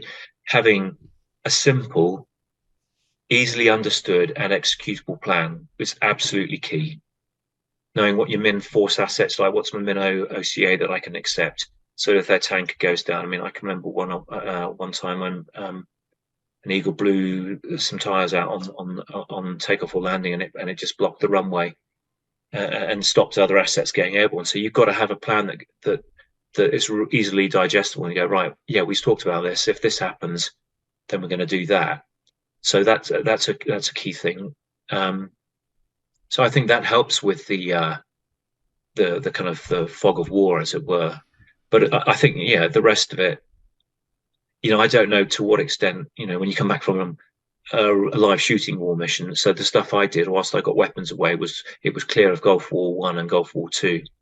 Do you run the tapes and dissect it to the nth degree? From what I've read about, in particular, because I've been interested in the guerrillas, I know their campaign in the first Gulf War, they were up against crew rest and things like that. They were flying their asses off. So the last thing you're going to do is dissect every single call and things like that. So I think the answer is they're probably not. I think the discussion point would come up if it had a knock-on effect, a second order effect. Well, did you realize that when you did that, this happened? Sorry, I interrupted you. No. I think that's pretty much it, really. I think as long as it doesn't have a major knock-on effect. I think the Tornado Force were very good at improvising when things went wrong, and that was kind of a necessity because the aircraft wasn't particularly reliable. How can we work around this? We didn't have the largest number of assets to train with as well. So how can we improvise to train for that particular scenario? So improvisation was very much part of life in the RAF at that time. I suppose that goes back a little to the question I was asking. So we're still in the rabbit hole. We'll come back out in a minute, but it comes back a little to the question I was asking earlier about lessons learned from Desert Storm. 4 or 5 years prior to you turning up to the Tornado for your first frontline tour, and I know exactly the tape you're talking about, where the nav's saying, "Yeah, nothing on the RHWR, 10 seconds to go, keep going," and he's sort of. It's sort of it's almost like a soothing thing. I don't know if it's soothing for the pilot or for him, and he's saying, we've got an indication on the right, keep going, whatever, chaff, and there's that whole narration of what's going on. So was that then just how they did things then? Would that have been one of the changes that took place between it happening and you arriving in the Tornado world? I don't think so. I think it's, simply reflective of the amount of strain and stress the individual was under. I can remember reviewing one of my tapes with it was a low-level paveway 3 simulated attack, and flying with a very capable backseater, and we ran the tape, and it was quiet. And he'd done a tour on the Tornado F3 as a backseater there before coming across to the GR, and yeah, it was just really nice and quiet. And I just think that's the way to go. Your comm has to add value. It wasn't really something that was laboured on the either the conversion unit or on the front line. It was perilously easy to transmit on the wrong radio from the GR1 because you had to push down a stalk to select one radio. You could simulcast if both stalks were down, but if you wanted to make an internal call just within your formation and you had your radio set up to speak on strike primary, you'd have to, I want to talk by just reaching in and maybe knowing where the stalks were. You just podging the button, and the spring wasn't great. So was that, I pushed it down, did it come up? No, I'm not sure. And it was easy to commit comms crimes by talking on the wrong radio. Subsequently, on the GR4, we had a press to transmit switch, which allowed it was much easier. Press forward for the one radio, back for the other, and to simulcast, you would have to push the transmit switch on the throttle because both stalks were down. But the one on the stick top allowed you to choose the radio, and it was far better. I think we could have been more rigorous with debriefing comms crimes on the fleet. Is my opinion. But what other improvements then to your life as a front seater did the GR4 bring? I was interested when you were talking in part one about the recovery procedure from the loft, and you said one of the things that you have with the HUD is that it moves so quickly you don't really know, was that the 10 degrees or 20 degrees pitch mark or whatever. Yeah. And I think about the Strike Eagle HUD and the fact that it has an angled set of pitch ladders, that they have a little tick that point towards the horizon. So there are some nice visual cues that you could instantly pick up on. And that I'm not a Strike Eagle pilot, as you know, so that doesn't mean that it would be any better in the situation you're talking about. And then I think about the fact that the Tornado HUD has some sort of trend indications in terms of the circles of the little pointer that goes around, so you can kind of see what your rate of acceleration or descent is or whatever. And so I think about the differences in HUD philosophies and design decisions. But did any of that change with the GR4? What came in that made life easier for you? Yes, one thing that really struck me when I returned to the GR4 from the Hawk was that there was just so much more information on the HUD. It was a wider angle installation in the first place. But I felt quite saturated with the information. I'd come back from legacy instruments, just looking down at a standard instrument, blind flying instrument cluster, TACAN, HSI, combined, fairly limited. So all of a sudden, there's all this other stuff, and it was just a bit of data overload initially. But of course, you just get better as you settle in, get back onto the aircraft, and you're completing your refresher course. You get better at picking out the right information at the right time, and I think that's the balance all aircraft designers and people looking at software upgrades have to strike as like, okay, how much, if computer processing power isn't the issue, how much more information do you want in any given display, and do you want to declutter it sometimes or have the ability to declutter it? So we did see some changes. Obviously GR1 to GR4 was a big step change in the amount of information that we could get, and generally digitized was better.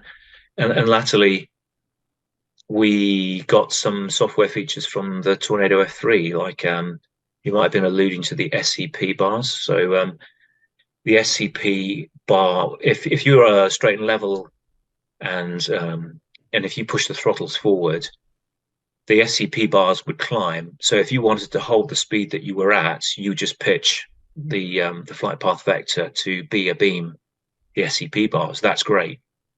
If you wanted a level acceleration, then you can accept you're flying straight and level, the SCP bars climb as you accelerate, but then when you get to the speed that you want to be at, all you have to do is reduce the thrust until the SCP bars come back a beam, the wings of your flight path vector. So it's easy peasy for weapons employment, get on speed, and that's the power I need to sustain that speed. It was brilliant.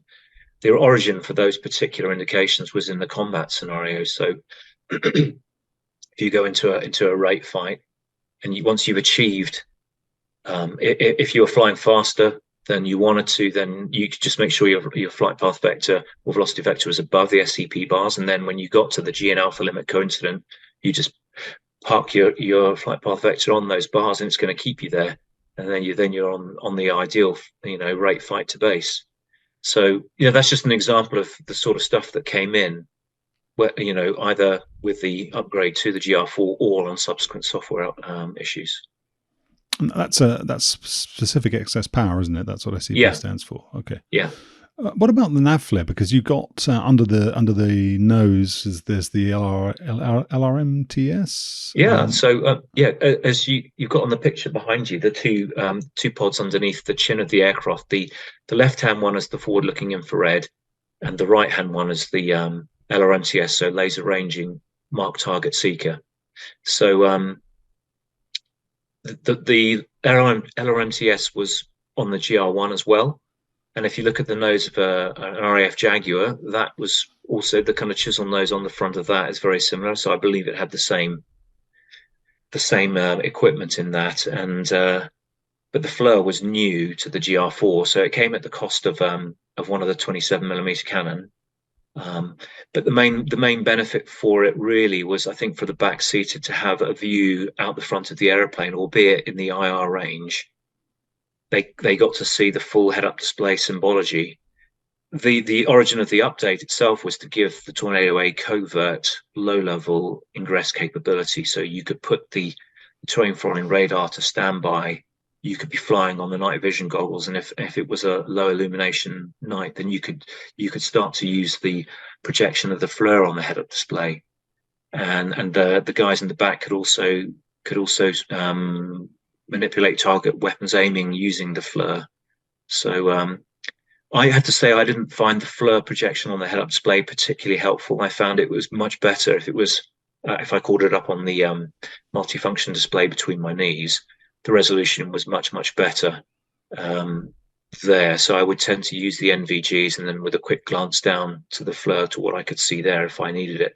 And the HOTAS functionality allowed you to cycle through the different TV screens or the different display options on that screen.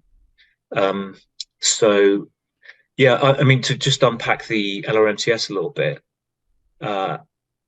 it was the primary height sensor as far as the weapons instructors were concerned for the Tornado. What it offered you was solving your bombing triangle. So effectively, that is a trigonometric calculation. If you know the depression angle of the laser head and the range of the target, you can solve your height above the target, which is something the airplane needs to know for the accurate release of weapons. If you don't have the right height above target, your weapons will either go short if you're lower than you think you are, or they'll go long if you're higher, because the weapons will just fly further before they hit the ground.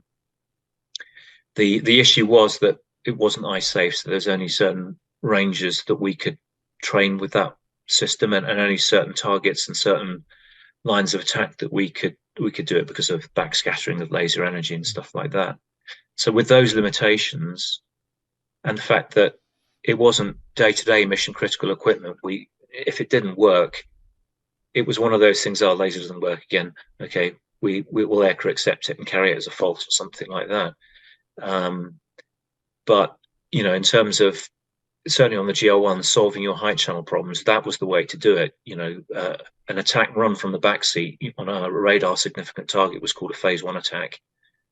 And if the laser was working, the laser was going to be bore sighted to the radar, and you solve your bombing triangle, your height sensors, everything is taken care of, and you're well away. But if you can't use that, you're then falling back on a barometric height sensor, or using the rad-alt if the target was a sea level target, or you're at the same elevation as it, or using some air to ground ranging from the GMR, all of which were, the higher the dive angle, the more sketchy they became, and it was never something they fully got to grips with the software issues, unfortunately, as far as I saw. Having GPS, the advent of GPS, the aircraft knew where it was in 3D space. It knew that it had a terrain database around it, and if you knew the target elevation, then it solved the whole bombing triangle passively. But by that stage, of course, we were into precision guided weapons. But the other side to the LRMTS that was really useful is target acquisition. Really, in low-level CAS, high-threat close air support, you have, as I think they're seeing over Ukraine, you have to hit the target first time. There's no room for reattacks. And if a forward air controller can put a laser spot on the target, that just, especially with employing dumb weapons, gives you an opportunity to acquire the target for that first run attack. Otherwise, you're relying on a verbal description, which is just so much more difficult. And to kind of then be able to acquire the target in enough time to overlay the weapon symbology, maybe adjust the aim point, fire a height sensor like the laser, and achieve a successful weapons release parameter. But the LRMTS would have made that just so much more achievable in a high threat close air support situation with dumb weapons. You mentioned Ukraine, so here's a ridiculous hypothetical then. So if we were just at the point now of retiring the Tornado, we aren't. We retired it years ago. But if we were just at the point of doing it, would it make a suitable platform for Ukrainian Su-24 pilots to come over and do some training on? There's a question, of course, at the moment about the F-16, and the US apparently has said in principle yes, but we haven't seen it yet. There's some NATO countries who fly the F-16 who are saying they'll do the training. The Ukrainians are saying they've been flying flight simulators, high fidelity flight study simulators to get ahead of the curve a little. Could you do the same with the Tornado, or is it just too complicated to do in the same sort of time frame as you could do a 4.5 gen glass cockpit jet? Yeah, I think it would be feasible, just as a kind of initial take on it. Mainly because I think the Fencer, the Su-24, is a similar sort of generation to the Tornado. Obviously, the main difference is that the Fencer's got a side-by-side seating arrangement, so there'd be some adjustment to a tandem seating arrangement. I think the main thing that the Tornado would bring to the party is legacy Brimstone or some of the other smart weapons. How aware are you of the Brimstone weapon system overall? I've been to 41 Squadron at Coningsby, and they show me the videos of it, so I'm familiar with it. Yeah. Okay, so for I guess for the viewers, then think of it as like a Hellfire-sized missile, roughly, something looking similar to that, that's got its own seeker and some algorithms that can help it to identify military targets, broadly speaking. And it was designed for a Cold War scenario, which we thought never going to happen. Where were we ever going to get the rules of engagement to employ this, semi-smart weapon that's going to make its own engagement decisions? But they did use it in Libya. There was one attack that I know of that used the legacy Brimstone against a tank park, as far as I know. And I don't know how effective it was. I knew one of the backseaters who was a weapons instructor who got seconded to do that attack. But that particular weapon system would be ideal because you don't have to overfly the target. You could get to an engagement range, fire the weapons off in a mode that allows it to search for a column of tanks or a frontage of tanks, and it's going to make those autonomous engagement decisions without the crew having to overfly it. Now, it's not a massive standoff, but it's still better than overflying to drop dumb weapons. Yeah. And so I think the Tornado would offer that. Obviously, anything above very low level is highly contested airspace, and so the airframe limitations are likely to be similar to what the Fencer is experiencing. And the footage that I've seen open sources, those guys are right down on the deck, and they need to be. There's nowhere to hide. It seems to be fairly flat terrain wise. So in terms of platform survivability, it would be similar. But I think the weapon systems like the Brimstone would be ideal for dealing with support to frontline troops and things like that. I think we've definitely gone off the beaten track now, but I think we gave them the first generation Brimstone. I think they were launching them from cargo containers and things like that. But, wow.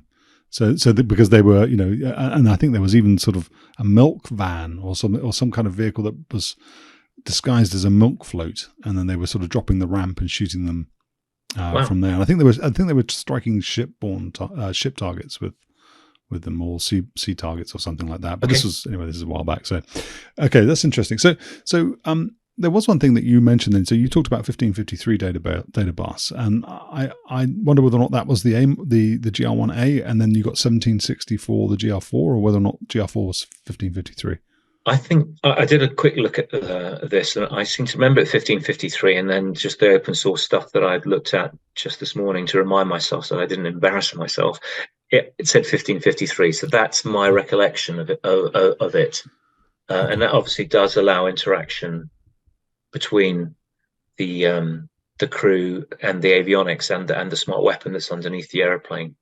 So that was a major step forward. It got around the requirement to have a control panel for a particular for every single weapon. There was still a targeting pod control panel and things like that, but it did obviate that need, and so you could put coordinates into a weapon, read them back, and adjust them. And obviously, when you get onto paveway 4, you could change other weapons, fuse settings, impact angles, all sorts of other stuff that you can do with paveway 4. So it was a major step forward, really. And it's interesting to hear then your thoughts on the NAVFLIR, because I just assumed it was something that would have parity with the system that the Strike Eagle uses, where I think those guys feel fairly comforted by being able to look through the HUD and see a pretty good picture. There's some slight parallax error. I understand that's a bit odd, but certainly a system that I think is fairly well regarded. But were you alone in not being that impressed with the representation in the HUD? Or was that a general sense? I am not sure. I just know. I mean, I did do the manual low flying on NVGs, and I just found that the important thing is to get the HUD brightness set correctly, to be able to see the background through the NVGs without gaining the goggles back. So if the symbology is too bright, the goggles are going, oh, this is too much, and you can't see the terrain and the texture and the obstructions, most importantly, so clearly behind.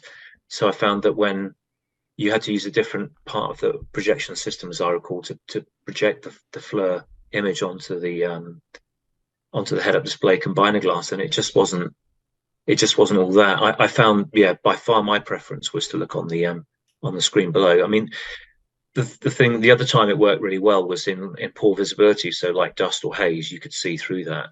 But fog, no, as you can imagine, that attenuates IR energy, so it's no good in those conditions. But yeah, I just didn't find it that good. I mean, one of the other good things it could do, of course, is thermal queuing. So I was an aggressor pilot later, so by that in RAF parlance, that's flying Red Baron type mission. So basic threat emulation, nothing to the aggressor level that you hear about at Nellis or whatever, but basically being able to engage the formation in a safe manner to kind of stimulate threat reactions that were appropriate. So did they do the right thing for a beam engagement, a stern engagement, and basic stuff like that. But the FLIR was very good for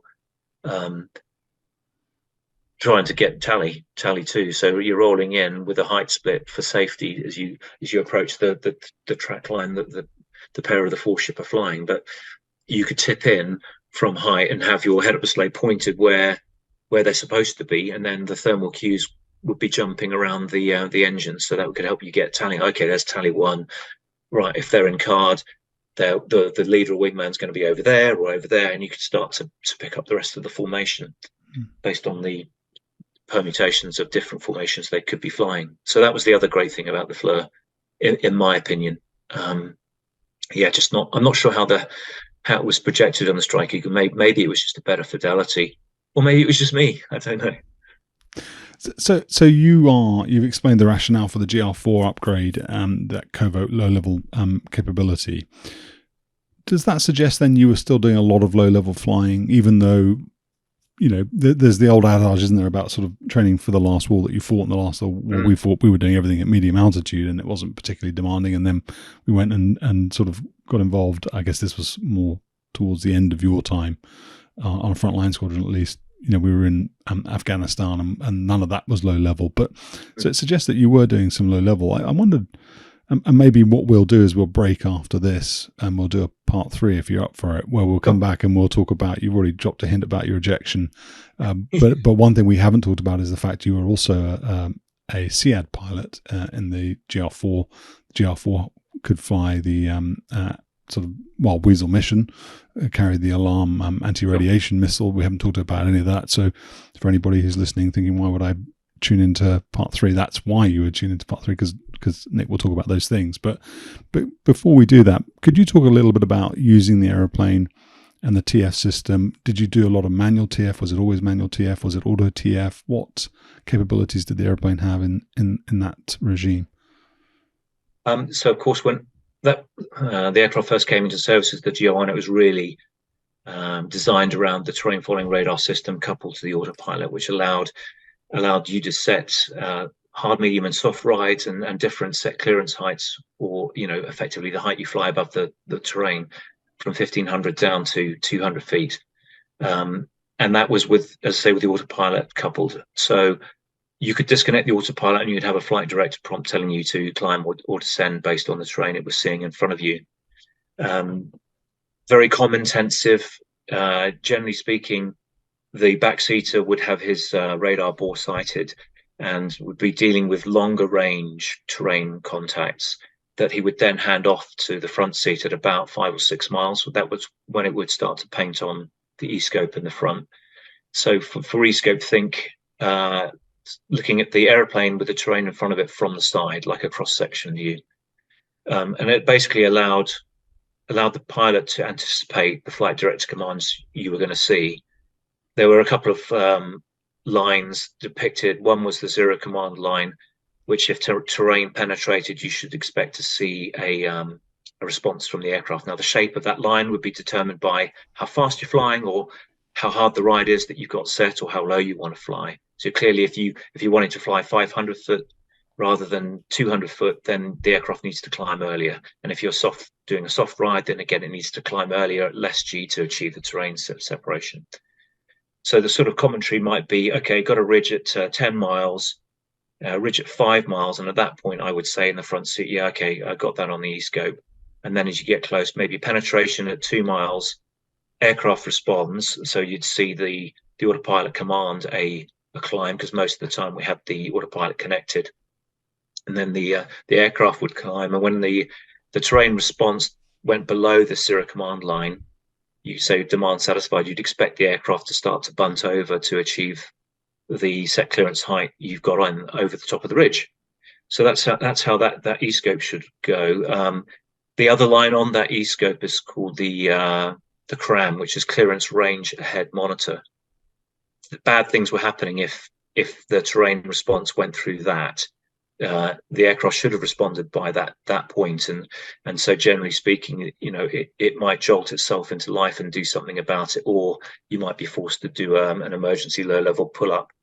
The sort of situations where that might happen would be in sand or snow. Sometimes the terrain following radar didn't see snow quite as well or sand quite as well, so that might have been situations which I have seen where Dave EMC, we had the TF in the desert, and it would have flown us at a ridge, so I had to sort of disconnect that. But in certain areas, you might choose to increase the set clearance height for that. Other comm really was reassurance for the navigator that the right modes were engaged. So we would be talking about T dot, E dot, and 5 cells. So the T shows that you've got the flight director part of the autopilot connected to the TFR, not a cruise mode, just for maintaining straight and level. So the T says that. The dot is that it's showing that the flight director's engaged and the autopilot's engaged. The E dot is a test pulse on the e-scope, and it kind of was displayed every time the scanner hit one end of the stops. 5 cells was to do with the autopilot moding, which was depicted in the picture that you can see over your shoulder, Steve. The left-hand glare shield had a row of autopilot selection modes, which include the terrain following radar. So the backseater could kind of peer over the side of the ejection seat, and with practice, he knew the pattern of green lights illuminated that he was expecting to see. That's cool. So that's the kind of the basic mode of operation for the GR1 and GR4 in TF operations. The beauty of the TFR also allowed us to gain experience of the phenomena that you see under night vision goggles without having to miss the ground. So we'll worry about that. So I understand for Harrier and Jaguar guys, they didn't have this, so they would fly the route by day and then fly the route at maybe 1,000 feet, and then sort of step it down. And generally, be obviously forced to fly on nights with good illumination, with a good moon. So we talk about millilux levels. Anything above 10 was pretty good, but we could be flying in really dark nights down at 1 millilux, half a millilux, when you're really relying on cultural lighting, so street lights, to kind of boost the light levels because there's no moon or it's obscured by cloud or something like that. So it was a great stepping stone to get into the fully manual night vision goggle based visual flying at low level, which was brilliant. It was very challenging but very rewarding. And so the GR4 upgrade allowed you to bridge the gap between that manual flying and the fully coupled terrain following that was done by the GR1 all the time. And so it would go like this pretty much. You might get yourself step down on the terrain following down to kind of a peacetime 250-foot set clearance height. And then the HOTAS allowed you to disconnect the autopilot, turn off the flight director and put the TF to standby. And that would leave a certain pattern of lights on the glare shield. So there you are, then you're flying, just regular manual flying, but obviously on the goggles at night. So let's say that you go under a cloud bank and the illumination levels deteriorate and you're starting to find it hard to see up ahead. Well, if you need to do that, you could just, using one of the buttons on the HOTAS, get the TF transmitting again, look at the E-scope and go, right, is that terrain penetrating the zero command line? Do I need to be climbing right now? Ideally, you'd probably put the flight director up as well, and it would say how much to climb. But you could then manually terrain follow using the cues from the autopilot and from the terrain following radar. And as soon as you cleared that ridge, you could then put everything back to standby and you're covert again. But if the weather's really rubbish and you can't, well, you weren't supposed to do this in peacetime because of airspace rules and sort of night weather limits. But if the weather was really poor, then you just fully engage the terrain following radar and just punch through it, get out the other side, take it out, and you're back into manual flying. The issues were with the terrain following radars that the aircraft could only turn at a certain rate. So the turn radius with the terrain following radar engaged was wider.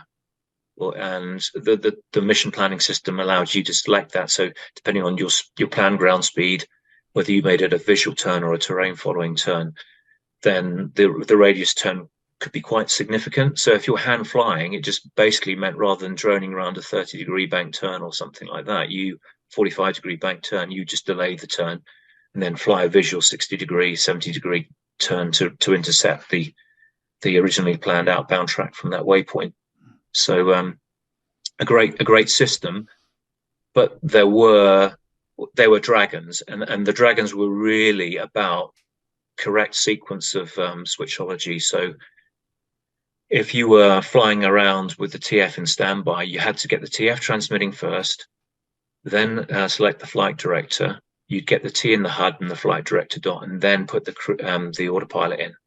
If you did not put the TF on first, but put the flight director up and then engage the autopilot, you've got the autopilot in a cruise mode, which is just used for medium level. You're going to fly straight into the ridge that's in front of you. So getting that right was really important. And that was something that was really emphasized in terms of the CRM. So yeah, that's the kind of the GR4 upgrade in a nutshell, what it really gave for you in terms of the covert EO ingress capability, because you could find targets on the FLIR as well and engage them without broadcasting on the radar. As long as you could see them visually, you could fire the laser as the height sensor, having put the reticle over the target from the back seat, and solve your bombing triangle that way for dumb weapons. So yeah, it was great. And obviously this 1553 data bus that we've talked about, but the hardware, the aircraft itself hadn't, the airframe, the engines, that sort of stuff hadn't really changed. So what was the scenario then, the specific scenario that the RAF was envisaging when it came up with this GR4 capability then, that you were going to go sort of marauding across, the modern day equivalent of the Folder Gap, looking for armor targets on your own and engage them in the dead of night? I think the main thing that was likely to require the covert ingress was the capability of TFR jamming. I think, to recognize that if you've got your TF illuminating, that you're going to have people aware that you're coming and where you're coming from. So just that ability to maneuver. When I was at the end of my first tour, a small cadre of people were cleared to manually NVG, but a lot of the lighting in the aircraft wasn't compliant, and that could give issues with the goggles and things like that. And there wasn't the HOTAS integration for the TF, so that plugging the TFR in and disengaging it would all have been through the glare shield controls. So the last thing you need to be doing is like, okay, weather's getting rather poor, can't quite see what's going on, then shifting your focus from the goggles to close in at maybe some lighting that's not EO compatible, getting the right switch selections in a hurry and getting it engaged in a safe and timely manner. That would have been a lot more challenging in the GR1. So I think it's simply a fact that the requirement had been written towards the end of the Cold War, and it just took quite some time to get it procured and into service. That by the time we got it, and I flew my first GR4 right at the end of my time on 617, so it was 2000. But even then, the Cold War was kind of long gone, and that capability, it's a fair question to ask. What was the relevance of it? But fortunately, a lot of the smart weapon deployment came with it. I remember that flight that I did, because the aircraft had come straight from Wharton. The harmonization of the radar and everything was spot on.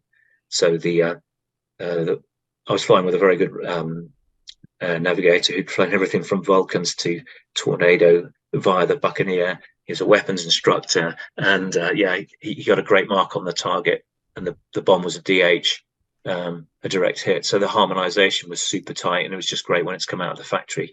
Everything worked as per the brochure. It was lovely. Final question for me then, before we wrap up this part, then, Nick. You talk in a very casual way about turning everything off, looking through the night vision goggles. If it gets a bit dark, or you go under a cloud bank or whatever, and you lose your illumination, you just put the TF back on, look at the E-scope, make sure that, if it's going through the set clearance plane that you're maneuvering, and maybe turn on the flight director if you want to know how much you've got to maneuver by in order to miss the ridge. Is that the level of sort of capability and competence and comfort that you would get to operate the system with? I mean, to me, that sounds scary. You're doing that at night, and there's a set of steps you've got to go through. There's the possibility that if you screw up the HOTAS, you're going to turn the airplane into, it's going to fly straight into the hill because it's in the cruise mode rather than flying the TF. Is that part of just being a Tornado guy, that you have to just take it with that level of coolness? Did you ever get comfortable with it? Were you uncomfortable with it? I think I tried to engage the TFR so by day and try to go through that switch selection, just make it good habit patterns. And when I was doing pilot checks on people, I would potentially get them to do that by day just to practice it. I mean, there was a currency before you night flew, you should have been to TFR current by day, and I seem to remember the currency lasted 30 days. So it's like anything, the building block approach, crawl, walk, run. So let's do it by day, and then we move on to doing it by night. And if you practice by day and you practice it often enough, I always made sure the initial engagement had to be via the glare shield, and then you'd step down the set clearance height with the rad alt as well and get yourself down. But I just made sure that whenever I could use the HOTAS, that I did use it, and just became really comfortable with it that way. But I think it's like anything, if you became casual, you thought you couldn't mess it up, then you were more likely to mess it up. But as always, it's if you've dug yourself a hole, it's the important thing is to know how to get yourself out of it. And the answer to that was there was an instinctive cutout paddle switch on the front of the stick, which you would disconnect everything. So you would just hit that instinctive cutout paddle switch and pull up, and then make sure you did a full re-engagement through the glare shield controls. Yeah, that was the way to go. So I just, night flying on just the TFR with all the autopilot connected was quite mundane. It was won or lost in the plan. If the plan was solid and you got your timing reference points in the contract sorted, then it was a non-event, generally speaking. You'd fly the route. It was an exercise in keeping the time early late indications centered. Of course, on one leg you've got a 20-knot crosswind, but you need to anticipate if you're about to turn into that 20-knot crosswind, especially if you know that the next leg is an acceleration as well. So it's that kind of air picture and just thinking ahead that was required. But flying manual NVGs was never dull, because it was just so much more challenging, so much more fun. The reality of trying to visually acquire a target on NVGs and put a dumb weapon or an unguided weapon onto it, I think it's another issue altogether, unless it was a pretty sizable target. But of course, with the advent of either sort of Brimstone or Enhanced Paveway 2, GPS guided LGBs, which you could toss on to a set of coordinates, the thing was really about getting in, making the most of all the terrain that you could see, fly nap of the Earth in a way that perhaps the TFR plan didn't allow you to. But you couldn't find. You'd had to choose a mean line of advance. You couldn't find every crease in the valley, which you could do with the manual flying. So just as they say, train hard, fight easy, and the more you train, the more comfortable you get. But be comfortable, but don't get casual. Thanks for tuning in to 10% True. I hope you enjoyed this episode. Feel free to subscribe, and if you're on YouTube, hit the bell button to make sure you get notified of the next episode. Thanks, and take care.